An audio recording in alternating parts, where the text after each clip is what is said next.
web stranici www.physio.fiumed.hr pronaći ćete kolekciju fizioterapijskih vježbi. Radi se o preko 200 besplatnih video demonstracija od najpopularnijih fizioterapeuta na svijetu.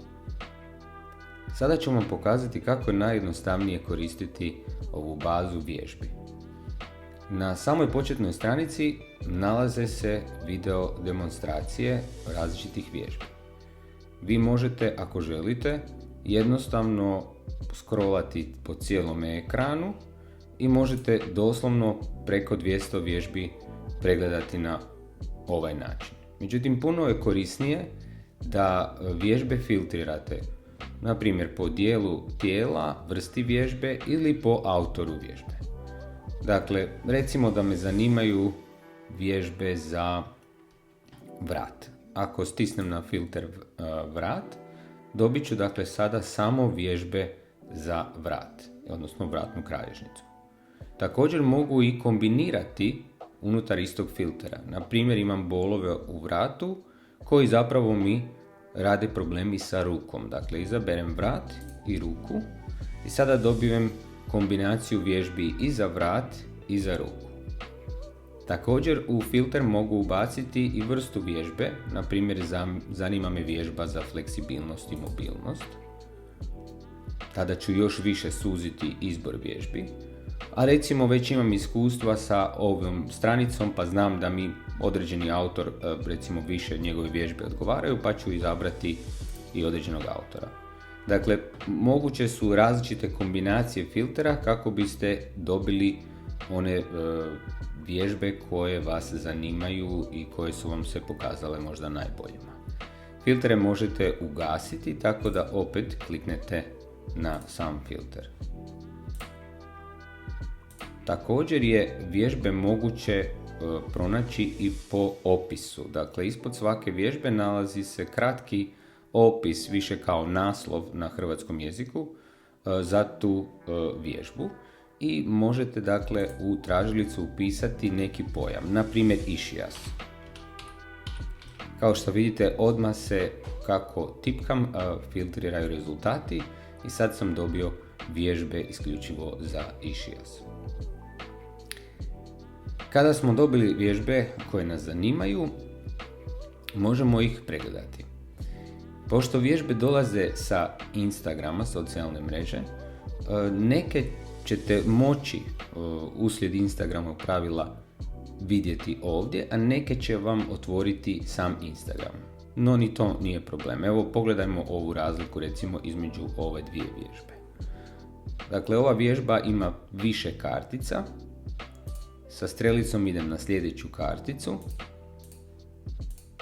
A također video u kartici, znači samo pokrenem klikom na ovaj znak za reprodukciju i dakle vidim vježbu i kratki opis ovdje.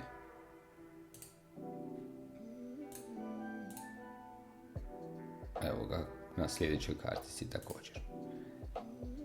Ova vrsta vježbe će vas odvesti na Instagram.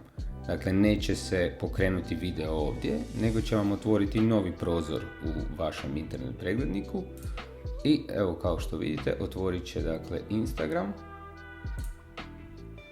Ne trebate imati račun na Instagramu i ne trebate koristiti Instagram da možete pogledati video ovdje. Opis videa je ovdje, a kada pokrenem video, dakle sada ću ga vidjeti.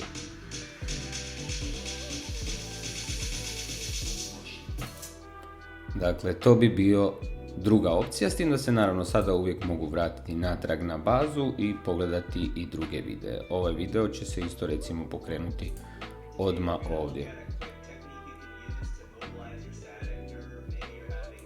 Bitno da je da vam kažem da su dakle videi u originalu na engleskom jeziku i neki puta imaju nekakav audio, neki puta ne, ali većina njih ima odlične opise, na primjer koliko puta raditi određenu vježbu, koliko ponavljanja, koliko puta tjedno i slično.